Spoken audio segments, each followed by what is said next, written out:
Experts have continued to lend their voice, of course, with regard to the tax ahead of the new CBN governor, Mr. Olayemi Cardoso, and what he should be doing to stabilize the country's financial sector. This, indeed, some say it's a tall order, given the high expectations of the new Apex Bank's management team. Well, let's get talking about this. And joining me this afternoon to start the discussion is Mr. Ayodeji. He's the Managing Director and Chief Business Officer with Optimus by AfriInvest. Thank you for joining us, Mr. Ayodeji. It's good to have you on the program. Good afternoon. It's great to be here. Let me start with what the World Bank is saying, that central banks should avoid unorthodox interventions so as not to make their monetary policies ineffective. I want you to start from that. How does this come to you? Were you expecting that? Is that the way we should run our economy? Yeah, so thanks. I think what basically they are saying by unorthodox is that you need to be able to adapt whatever monetary policy that you feel you want to use or implement in your countries, because there are variations. When you check in terms of structure of most of those countries varies from one another. So for us in Nigeria, if we are going to adapt, if we are going to adopt rather any policy, we will be able to adapt it based on the variation. So I think it's best that we do that. We've seen that for some policies that have been tried in other climes have not yielded the same results that we've seen that as those same policy have yielded. For instance, the quick one that comes to mind is the hawkish stance of the CBN. So we've seen the CBN raise rates by almost 7 or 8 times within the last 2 years. And when you look at that vis-a-vis inflation rates, you would see that there's been no impact on inflation rates. But when you look at other climes, you see even in the US, the inflation dropped from almost a peak of 9% to almost 5%. So you would agree with me that it's important that we adapt and not just adopt whatever policy that we think we are going to implement in the country. Mr. Ebo, I'm concerned, and I'm sure you are, about the stability and confidence in our financial system. And everyone believes that Mr. Cardoso has his job cut out to make sure that this confidence reflects all around, attracting investments and all of that. What do you think they should start from? Just a suggestion. What conversations should they be having now? The big elephant in the cupboard. I know if we stay with this, we will not go away. That's Forex, okay, which everyone believes. Yes, okay. Go ahead. Yeah, no, you are correct. And I think some of the immediate steps that I expect Dr. Cardoso, Olayemi Cardoso, to take is to begin to review and renegotiate those FX swap.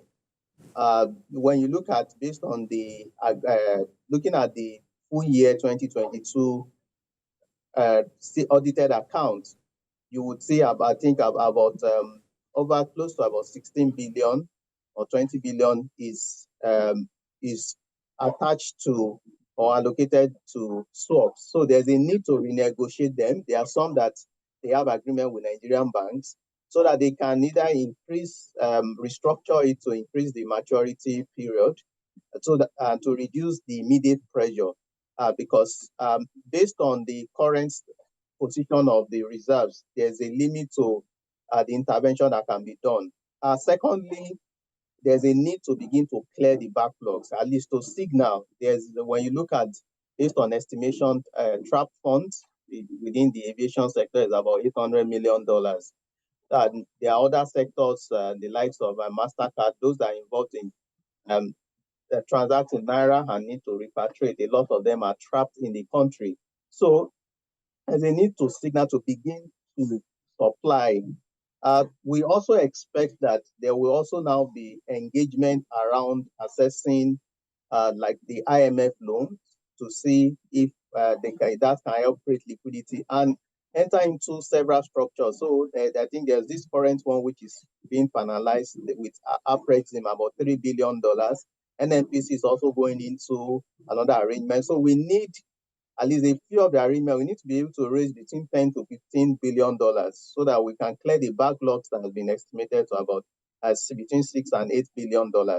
It's not going to disappear overnight, but there needs to be that signal and there needs to be an engagement. What I think is also missing that we don't get in Nigeria is that engagement. You see in other climes when there are crises, when there are panic situation or speculation, we see the apex body interacting, at least assuring and providing assurance uh, to the populace. So with that, once they know that there's clarity, there's engagement, it will reduce speculation because we all know that we estimate it. Yes, no data to support that, but between 20 and 30% demand is also speculation with because most people don't know what direction and they can also not see any effort that is currently being taken to be able to increase supply. NNPC just mentioned yesterday that there were about is it 17 uh, I'm referring to the oil theft. So Okay. in terms of cases, I think about 17 Ruptured cases, if I'm pipelines. correct. Yes, and that means that when you try to phantom and you look at these situations, stealing oil is not like you are just stealing a pen on the table. It's very complicated, and it means that there are a lot of collaborations that has to be done to make that happen. And that means that they are already taking the effects from source because there will be less remittance to the CBN. So there's also a need to begin to engage the federal government in that space. So these are some of the what I will call short or immediate steps that the CBN needs to take for us to begin to see a bit of stability. That engagement is key. Now it will be 1 week now that the new, I think by tomorrow will be 1 week after we have been confirmed. We need a statement. We need to have an idea of what their views are on Like a situations, roadmap. on what the direction. If we also recall, then even during MFLA, there was a paper that was issued that stated a lot of his views and things he wants to do within the first 5 years. So we're all waiting to expecting that so that we have an idea of what his views are in terms of where the economy should be, in terms of its projection. These are the things that will help even businesses to better project. Now there's a lot of uncertainty. Everybody is skeptical. So we don't know which direction. And once you continue to have that for a long period, speculation will set in. And this would put more pressure even on our efforts because once there's no direction, everybody's betting that it may get to 1,500. But if nothing is done, it's not impossible that it can get to that level. Thank you. Interesting stuff. Mr. Ayodeji, let's move forward and see the report we got from the DMO earlier this week. It's not appeasing to me. We saw figures of debt ballooning one way or the other. So I am worried with regards to our debt and how we continue to manage it, particularly in an environment where subsidy is away. How do we manage it up, in your thoughts? Okay, thanks. I think in the immediate, so there's already a reality. And you look at the data, because of the exchange rate element, it increased by almost 76%. The FX element based on the external loans, which is about 39%. So that led to the jump. You would also recall that there was an adjustment in the official window, which is used to revalue our debt. So that impacted on the value. When you look at it in dollar terms, it increased by, I think, about 8.9% in dollar terms because of the adjustments in the naira. But the reality is that we still need to borrow more now. but we just need to be strategic. What are we using those funds for? Yes, we've borrowed a lot, but we now need to be strategic. If we have to borrow, we need to tie them to more to projects. Because when you look at the budget, most of the borrowings goes into debt servicing. So you are borrowing to service debt, you are borrowing to pay salaries or to run the government. And at the end of the day, less than 20% is being channeled into capital expenditure.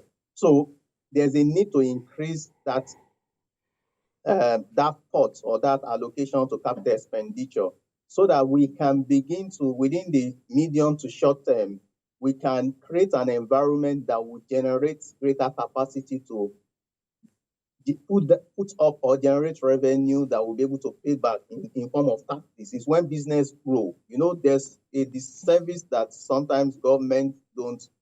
I know they understand because we have a lot of very intelligent people in government that if you continue to cage and constrain businesses, the amount of taxes that you are supposed to collect. So it's like you look at, even if it's at 7.5%, you are charging your VAT based on the value of business. But if you allow those businesses to grow, you create the enabling environment for those businesses to grow. Even if you reduce the percentage that you would be charging, you would still see that on a total value, you would still be able to get more. So there's a need to refocus to create those enabling environments, remove those inefficiencies that is self-inflicted on us. So sometimes you see, to import a car, even from the US, the car that may be worth about maybe $10,000. By the time you are bringing it down to Nigeria, may get as high as $40,000. So, who are we paying this money to? It means that it's like, yes, you want to tax the rich to be able to fund the poor, but at the end of the day, would still some of these costs will be passed even to the masses and would continue to complain of high inflation. Great stuff there. Let's step to the other side. And I know we've gone this route before. The handshake between the monetary and the fiscal side. The past administration, we talked about this a lot because there was a particular time where it was clearly obvious that handshake wasn't anywhere. So now that we seem to be having that handshake, what do you think need to be done? Let's focus on the fiscal side now to support the monetary side. We've seen the committee led by Mr. Taiwo Ayodeji trying to look at tax reforms and all of that. But what do you make of that synergy between both parties? Okay, thanks. I think it can't be overemphasized that there's a need for synergy. They need to be thinking in the same direction. And we hope that given the two, when you look at the Minister for Finance and you look at the CBN governor, we believe that they should be able to work together. And this would help. So when you take, for instance, some of the intervention funds that have been deployed, you would see that there's really no blueprint that the fiscal authorities have put in place. So if the federal government, for example, wants to focus on increasing exports, there needs to be a framework, whether from the agencies, to create that framework that is clear and that would boost businesses in that area before, even if CBN has to intervene. There's already a framework that would increase their chance of expanding. But what we used to see before is areas where there's no clarity and you're also trying to disburse. It's like you're throwing money at the problem, and at the end of the day, you already know what the outcome would be. So we believe that intervention that collaboration is really very key. You see, the fiscal authorities, their target is to see how they want to bring down interest rates. Yes, it may look impossible in the immediate, but working together with the monetary policy, they will all agree, okay, for a short period, interest rate needs to be high for us to attract FPIs to stabilize the naira. However, after a certain period, we would also begin to see the best way for us to increase to reduce interest rates, or can they tweak some of the monetary variables like CRR to increase available funds in the system to enable the banks for them to lend? So these are some of the considerations that if they coordinate themselves, if they work together, clarity is key within the investments or business landscape. So if we are able to achieve that, before we know it, within the next 6 to 9 months or 1 year, we'll begin to attract foreign portfolio investors, foreign direct investors, because there's consistency. The new governments that have come in, there's a need to plan before even making pronouncement, because we saw the immediate pronouncement around the removal of subsidy. A lot of the oil marketers were planning around that, but now it looks like it's been reversed, or there's no clarity whether we're paying subsidy or not. Businesses are not done that way. The FX environment, where it was expected that they will close the gap, or we begin to use a floating rate. Now we are not sure what strategy is currently being used. So when you begin to see those policy flip-flops, it sends a very negative signal to the private sector that are supposed to provide that support or bring the funding, because we know government doesn't have that ability to fund a lot of the critical infrastructure that will require the businesses that should expand.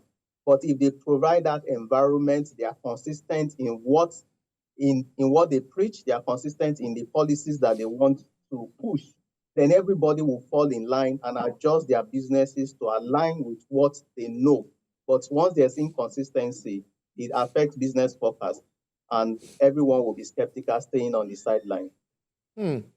Interesting conversation, I must say. But Mr. Ayodeji, before I let you go so that you attend to other things, I know you're a very busy man. But let's wrap up with expectations. Business as usual. What do you think would play out moving to the end of 2023? And if things are done the other way, if it's not business as usual, what do you also expect? Moving on. Okay, thank you very much. So I expect that we should see a bit of stability in the FX if the right engagement or the right steps are taken. Yes, there may be a bit of scarcity, but if we provide confidence and they begin to clear the backlogs based on the new structure or agreement they may go into to provide FX, or tapping into the Eurobonds market early next year. Once everyone sees they see the direction, then it may reduce that pressure we're seeing. But when we talk about inflation rate, we believe that it's still going to be high. Yes, while the price of fuel has been capped, but when you look at diesel, price has gone up significantly. I think above 1,000 naira per liter. That will filter into transportation, and we'll begin to see that pressure. The transmission effect of even the FX devaluation or depreciation would also continue to feel that impact, the flooding. So we feel inflation will still remain very high. But once policies and directions, we believe this, we have 3 months.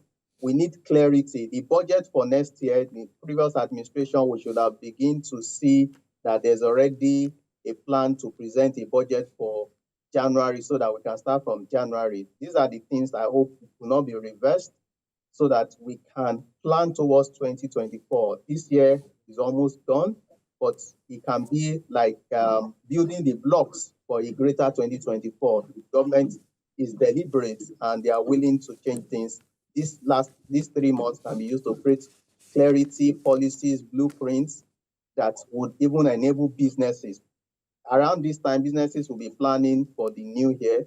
What are the policies? We all don't have clear direction around what exchange rates would be, what some of the policies that will be introduced. So it's important that we begin to get that sense of clarity to help project and have a better 2024. Interesting conversation as usual. Mr. Ayodeji Ebo is the Managing Director, Chief Business Officer, is with Optimus by AfriInvest. Thank you so much. Do enjoy the rest of your day. Thank you for having me.